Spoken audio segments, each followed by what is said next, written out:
안녕하세요. 세무사이자 사업가인 현주입니다. 제가 지난 영상에서 사업하는 사이인 분들을 초대하겠다고 얘기했었는데요. 오늘은 저랑 가장 가까이에서 사업을 꾸리고 있는 황재훈 세무사를 초대했습니다.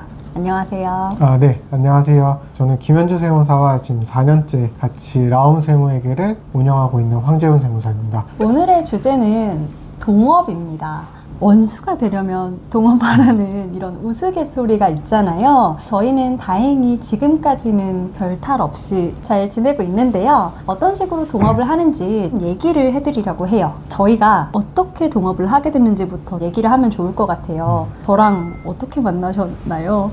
저희가 예전에 세무법인에서 같이 수습 세무사로 있으면서 이제 알게 되었고, 그때 이제 김현주 세무사가 수습이 끝나고 이제 개업을 한다고 얘기를 했었죠. 회사 이름 짓는 거부터 시작해가지고. 맞아, 회사 이름을 지어줬었어요. 네, 참여를 하다 보니까 이렇게 여기까지 오게 됐네요. 저를 뭘 믿고 이렇게 동업을 결정하시게 됐나요? 처음에는요, 안 되면 빠질 생각이었죠. 네. 그래요? 어이가 아니고요. 없네요. 농담이고요. 김현주 세무사는 뭐 제가 알게 된 시기가 6개월 정도 되는 상황이었는데, 옆에 같이 봤을 때 제가 봐도 이 사람은 뭔가를 해낼 것 같다. 저한테 없는 것들을 이 사람은 가지고 있는 걸 좀 느꼈기 때문에, 만약에 이제 같이 일을 하게 되면은 서로 부족한 부분을 보완해서 좋은 시너지 효과를 낼 수 있지 않을까, 이제 그런 생각에서 이제 동업을 하기로 결정을 했던 거죠. 현실적으로 저희가 어떤 점을 보완하고 있는지 얘기를 해보면 좋을 것 같아요. 저 같은 경우에는 업무 처리를 할 때 속도가 그렇게 빠르지는 않아요. 예를 들어서 뭐 글을 쓴다거나 아니면 다른 업무 처리를 한다거나 할 때 꼼꼼하게 하나하나 짚고 넘어가는 스타일인데, 제가 혼자서 그렇게 했다고 하면은 지금까지 뭐 블로그도 몇 개 못 썼을 거예요. 이제 황재훈 세무사랑 같이 일을 하면서 제가 황 세무사한테 스피드왕이라고 가끔 부르거든요. 업무 처리를 빠르게 진행을 하고 있어서 저한테 큰 보완이 되고 있어요. 저는 이제 금방 말씀하신 거 보니까 이런 생각도 드는데, 우리가 이제 병원에 가면은 어떤 의사 선생님들은 식습관부터 생활 습관부터 다 여쭤보면서 상담을 해주시는 의사 선생님도 계시고, 아니면 현재 증상만 파악해서 빠르게 조치를 해주시는 분들도 계시잖아요. 저 같은 경우가 그 후자에 가까운 느낌이고, 빠르게 딱딱. 예, 김현주 세무사가 전자에 가까운 느낌인 거죠. 근데 어떤 부분에서는 전자가 도움이 되고 어떤 부분에서는 후자가 도움이 되는 경우들도 있거든요. 그러니까 그런 거를 상황에 맞게 각자가 역할에 맞춰서 이제 업무를 하다 보니까 그런 부분에서는 장점이 있는 것 같습니다. 저희가 동업을 위해서 동업을 시작하기 전에 같이 만나서 밥을 먹으면서 정한 것들이 있거든요. 어떤 것들을 정했는지 한번 얘기를 해볼게요. 그때 당시에 가장 기억이 나는 거는, 저는 이제 김현주 세무사가 능력이 되게 출중하다는 걸 이미 알고 있었기 때문에 혹시라도 같이 동업을 하는데 다른 길로 셀까봐 그때 걱정 부분이기도 했죠. 맞아. 그래서 다른 데로 새지 못하게 손목 발목을 이제 제가 이제 봉쇄를 했었죠. 기본적으로 5년 동안 다른 짓을 할 수 없게 라움에 집중하도록 그렇게 이제 서로 얘기를 했었죠. 예. 제안이 들어와도 세무 일 말고 5년 동안은 아무것도 안 했으면 좋겠다. 이게 황재훈 세무사가 얘기했던 거고, 저는 다른 걸 얘기했어요. 무슨 일이 생겨도 내 편을 들어달라. 이 얘기가 조금 와닿진 않았어요. 왜냐면은 일을 둘이서 하니까. 맞아. 내 편이고 네 편이고 뭐 들을 상황이 오진 않았는데, 지금 저희가 이제 식구들도 많아지고 또 일도 하고 이러다 보니까 말했던 의도가 이거구나, 뭔 일 있으면 들어줘야겠다 맞아요. 편을 끼고 있습니다. 뭔가 제가 고민하는 문제들에 있어서 가장 제 편에서 생각해 줄 수 있는 사람이 동업자인 것 같아요. 그래서 저는 처음부터 그 얘기를 요청을 했었고, 지금까지도 제 편을 계속해서 들어주고 있습니다. 저희가 회사 내에서 다른 역할을 맡고 있기 때문에 이런 것들이 잘 유지될 수 있는 것 같기도 한데요. 어떤 역할을 맡고 있는지를 소개를 해드릴게요. 기본적으로 회사의 규모가 작아도 해야 할 역할들이 있어요. 어떤 역할이냐고 하면은, 본업인 세무는 당연히 해야 되지만 그렇죠. 경영 관련 업무들이 좀 많아요. 예를 들면은 뭐 재무, 그다음에 기획, 총무, 마케팅, 인사, 교육, 이런 것들은 기본적으로 들어가야 되는 업무인데요. 제가 담당하는 거는 이제 거래처 관리를 위주로 하고 있죠. 우리 같은 식구들이 거래처를 대하는 태도라던가, 그다음에 어떤 식으로 일을 하는지 이제 그런 것들을 이제 같이 항상 지켜보고 있고, 신고철에는 이 신고가 문제없이 잘 들어가고 있는지, 우리 혹시 빠진 뭐 세액 감면이라던가 문제가 없는지 이제 그런 부분을 좀 위주로 체크를 하고 있고요. 같이 일하는 직원분들이 어느 정도의 퍼포먼스를 내고 있는지 이런 부분도 체크하고 해가면서 전반적인 인사관리 영역까지 이제 저는 담당하고 있습니다. 그리고 황세무사는 주로 법인 컨설팅이나 이런 쪽을 메인으로 하고 있기 때문에 관련해서 할 수 있는 업무도 같이 하고 있고요. 저는 주로 그 거래처에서 처음 상담을 오시면은 상담이나 인사를 담당하는 업무를 하고 있어요. 김현준 세무사가 이제 꼼꼼하게 의사 선생님이라면 이걸 과거부터 어떻게 했는지 이런 거를 다 파악하는 스타일이다 보니까 상담할 때 최적화된 것 같아요. 상담할 때 왜 사업을 하게 됐는지, 이 사업은 어떻게 꾸려나갈 건지 이런 것들도 하나하나 어떻게 보면 세금이랑 100% 관련 있는 건 아닌데 그 사람에 대해서 좀 파악하려고 상담을 길게 진행을 하는 것 같아요. 그런 업무에서는 상담을 해서 세금 관리를 하는 것들을 같이 하고 있고요. 주로 회사의 자금 운영이나 뭐 돈 쓰는 거 그쵸. 이런 것들 주로 하고 있고요. 그 다음에 자잘하게 총무팀에서 하는 역할들 있잖아요. 네. 이름표 붙이기 이런 것도 하고요. 물품 사기, 그 다음 간식 사기 이런 것들 하고 있어요. 그리고 제가 더 하고 있는 업무는 마케팅 관련 업무를 하고 있고요. 저는 주로 인터넷을 통해서 하는 마케팅을 담당을 하고 있어요. 최근 여기 많이 많이 신경을 쓰고 꽂혔죠. 계시고 저희 이 촬영도 마케팅의 일종인가요? 그러면? 마케팅도 있죠. 저희처럼 사업을 하시고 동업을 하시는 분들이 이 영상을 참고해서 도움이 되셨으면 하는 마음과 동시에 저희도 같은 사업자다 이런 부분을 좀 보여드리고 싶어서 영상을 촬영하고 있는 것 같아요. 그리고 제가 하는 역할은 가자 하면서 데리고 가는 역할을 하고요. 형세무사가 중재하는 역할을 많이 하는 것 같아요. 계속 뭔가를 밀어붙이고 나가자고 하는데 저는 이게 현실적으로 가능한 건가 이제 이런 거부터 시작하면서 우리가 캐파가 어떻게 되는지 그런 걸 따졌었는데 제가 요즘은 브레이크 없이 어떻게 하면 그냥 잘 갈 수 있을까 그걸 좀 정리하는 역할로 좀 바뀌었다고 보시면 될 그리고 것 같습니다. 저도 좀 바뀐 것 같아요. 저는 예전에는 경주마처럼 무조건 밤낮 없이 달리자 이거였는데 요즘에는 끝나고 이 각자의 시간도 좀 보내는 방식으로 저도 그런 부분을 배운 것 같아요. 그래서 저희는 그렇게 업무를 구분해서 하다 보니까 겹치는 부분이 있지만 각자가 더 잘하는 부분이 있어서 동업을 할 때 유리하게 작용하는 것 같아요. 그렇죠.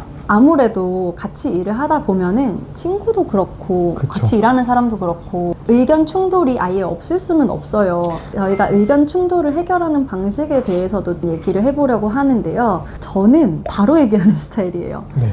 뭔가 할 말이 있으면은 당시에 바로바로 풀어야 된다고 생각을 해서 처음에 저는 적응이 좀 안 됐었죠. 뭐 있으면은 바로 가서 있잖아 이랬는데 나는 이렇게 생각했어. 오빠는 무슨 생각으로 이렇게 한 거야? 이런 식으로 계속 얘기를 하려고 했어요. 처음에는 제 스타일이랑 좀 안 맞았다고 하더라고요. 네, 그 저는 보통 바로 말하지 않고 조금 이렇게 지켜보다가 어느 수준이 넘어가면 그때 얘기를 좀 하는 스타일이거든요. 그래서 바로바로 피드백이 오니까 적응이 안 됐었죠. 바로바로 얘기 안 하고 참는 스타일이긴 한데 근데 또 티는 나요. 네, 저 얼굴이나 이런 거에서 또 티는 나기 때문에 얼굴이나 아니면 네. 타자 소리. 그래서 제가 티가 나면은 딱 봐요. 그리고 따라가요. 왜 내가 뭘 했는데 무슨 일이야 막 이렇게 얘기를 하면은 그때는 안 빼고 바로바로 얘기를 해주는 것 같아요. 업무 스타일에 대한 내용이었기 때문에 사람에 대한 갈등이 아니었고 업무를 어떻게 하면 더 잘할지에 대한 생각이 조금 다른 부분이 있었다? 이럴 때는 얘기를 해서 전부 다 조율을 하는 것 같아요. 지금까지 원수가 될 정도의 그런 갈등은 전혀 없었고요. 갈등을 해결하는 방식도 제가 계속 풀려고 가다 보니까 빨리 해결이 되는 느낌이에요. 서로 트러블이 있으면 빨리빨리 해결하는 게 좋은 것 같더라고요. 담아두면 안 돼요. 네. 그리고 저희가 회사를 처음에 만들 때 목표를 같이 정한 게 있었어요. 어떤 거였는지 설명을 드리면은 세무사 사무실이라고 하면은 대부분은 주먹구구식으로 운영을 하는 것 같아요. 매뉴얼이라던가 이런 것들이 거의 없고 저도 대기업에 있어 봤으니까 대기업 다닐 때는 대기업의 시스템이 잘 갖춰진지를 몰랐었거든요. 막상 나와 보니까 시스템을 갖추기 위해서 얼마나 회사들이 고생하고 노력을 했을지 이제 그걸 알겠더라고요. 그래서 저희는 세무사 사무실이지만 회사를 만들고 싶다는 생각에서 일치했던 것 같아요. 그래서 황세무사가 처음에 얘기했던 게 회사를 만들려고 하면은 시스템을 만들어야 된다라고 얘기를 하면서 시스템을 어떤 거를 쓰면 좋을까에 대해서 고민을 진짜 많이 했고요. 이런 고민을 하다 보니까 사실은 영업이나 이런 부분을 처음에 막 하고 사람들이 가잖아요. 그렇죠. 시스템 없이 막 영업부터 해서 손님 오면은 주먹구구식으로 받고 하는데 저희는 거의 거의 한 2년 넘는 시간 동안 영업을 요즘에서야 하고 있지 거의 안 하고 계속해서 시스템 만들고 오는 분들 잘해주고 이렇게 해서 사업을 조금씩 확장했던 것 같아요. 그 시스템 때문에 이런 거 저런 거 해보느라고 좀 돈도 많이 썼던 것 같아요. 어떤 거 해봤는지 말씀해 주실 수 있나요? 내부 협업 툴 이런 걸 어떤 걸 해볼지 뭐 노션이라든가 플로우라든가 슬랙이라든가 여러 가지 쓰면서 뭐가 더 나을지 고민도 해보고요. 매뉴얼 만들고 복리후생적인 규정도 어떻게 만들 건지 아직 미완성이긴 한데 채용을 어떻게 할 것인가. 그렇죠. 뭐 그런 것도 시작해가지고 얘기하다 보니까 많이 해본 것 같네요. 많이 만들어 놓은 것 같고 앞으로도 계속해서 보완해 나갈 예정입니다. 그리고 저희가 이렇게 시스템을 만들면서 회사를 만들다고 나중에 말씀드릴 기회가 있을 것 같긴 한데 직원 이슈로 인해서 우리 둘이서 그냥 작게 할까 이렇게까지 생각할 정도로 스트레스를 받은 적이 있었어요. 근데 그럼에도 불구하고 우리의 목표는 회사를 만드는 거다 라고 얘기를 하고 서로 다독이면서 지금까지 온 것 같아요. 네. 그때 기억나시죠? 네. 얼마나 스트레스 받아 했는지. 그 계획을 전부 다 뒤집어 엎고 그냥 둘이서 편하게 스트레스 안 받고 그렇게 할 생각까지 가다가 다시 한번 이제 힘을 내게 됐었죠. 그 이후로는 한 번도 그런 문제 때문에 힘들었던 적은 없는 것 같아요. 대신 이제 그때 많은 교훈을 얻었죠. 맞아. 네, 교훈을 얻어가지고 지금 와서 보면 상당히 귀중한 시간이었던 것 같아요. 진짜 좋은 경험을 준 것 같아요. 네. 다음에 이 부분은 한 번 더 얘기하는 시간을 가질게요. 거의 마지막인데요. 동업의 좋은 점이 뭐인 것 같으세요? 가장 좋은 점은 사장이 둘이 있는 거죠. 서로 믿고 의지할 수 있는 그런 존재가 있다는 거. 내가 없어도 회사는 잘 돌아가겠구나. 약간 네. 있는 것 같아요. 네. 저희가 최근에 번갈아 가면서 코로나에 걸렸던 적이 있거든요. 근데 한 주 동안 이제 황세무사가 없었고 한 주 동안 제가 없었는데 제가 집에 있는 시간에도 불안하진 않았어요. 제가 없어도 황세무사가 저랑 같은 역할을 잘 해주고 있을 거라고 생각했기 때문에 그런 부분이 마음이 편한 것 같아요. 맞아요. 그리고 제가 생각하기에 좋은 점은 중요한 결정들을 진짜 매일 매순간 내리잖아요. 근데 그때 외롭지 않아요. 무서움이 덜한 것 같아요. 결정을 내렸을 때 같이 그걸 해결해 나갈 수 있는 든든한 동료가 있는 거니까 그 부분이 좋은 것 같아요. 공감하시나요? 그렇죠. 공감하죠. 처음에도 좀 말씀드렸던 거랑 비슷한 내용인데 각자가 잘하는 분야들이 있다 보니까 그런 부분에 있어서 시너지 효과가 나면서 좀 성장이 더 빠르게 갈 수 있다는 거 맞아. 그것도 동업의 장점인 것 같습니다. 성장이 진짜 빠른 것 같아요. 둘이서 하니까 남들보다 2배의 퍼포먼스를 내야 동일한 성장이긴 하지만 절대적인 수치만 놓고 봤을 때는 네. 빠르다고 볼 수 있죠. 마지막으로 동업을 하는 분들 중에 헤어지는 분들을 저희가 많이 봤잖아요. 아, 그렇죠. 사업을 하면서 동업을 하다가 안 좋게 헤어져서 종합소득세 신고할 때 이것저것 고민하시는 분들을 저희는 많이 봤기 때문에 동업을 하시는 분들한테 해주고 싶은 말이 있으시면 해주시면 좋을 것 같아요. 그 상대방을 바꿀 생각을 하면 안 되는 것 같아요. 이 사람은 이렇구나 이해하고 인정하는 태도가 제일 중요하지 않나. 인정하는 태도 속에서 서로 맞춰갈 수 있는 방향을 찾아가야지 너는 왜 이래? 막 이러면서 그러다 보면 서로 이제 비난하고 끝이 안 좋아지겠죠. 네. 이 말에 너무 공감하는 게 저희는 뭐 30년 넘게 다르게 산 사람들이잖아요. 제가 마음에 안 드는 부분이 있을 수도 있고 이제 다른 사람이 마음에 안 들게 보는 부분이 있을 수도 있는데 이런 것들을 이제 와서 한마디 한다고 해서 바뀌지 않아요. 네, 안 바뀝니다. 사람은 안 바뀝니다. 그대로 인정하면서 사람이랑 어떻게 접점을 맞춰 나갈까를 고민하는 게 훨씬 더 동업을 할 때 현명한 방법인 것 같고요.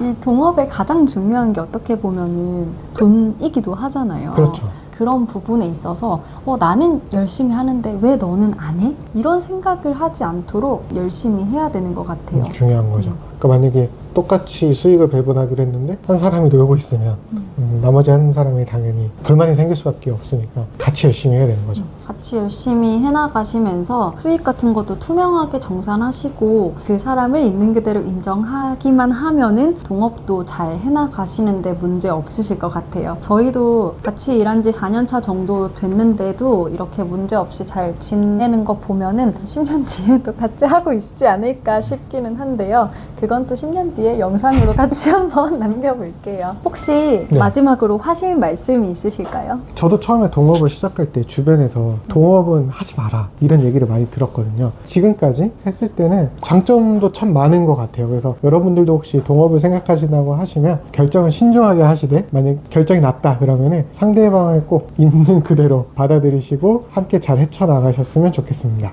동업 응원합니다.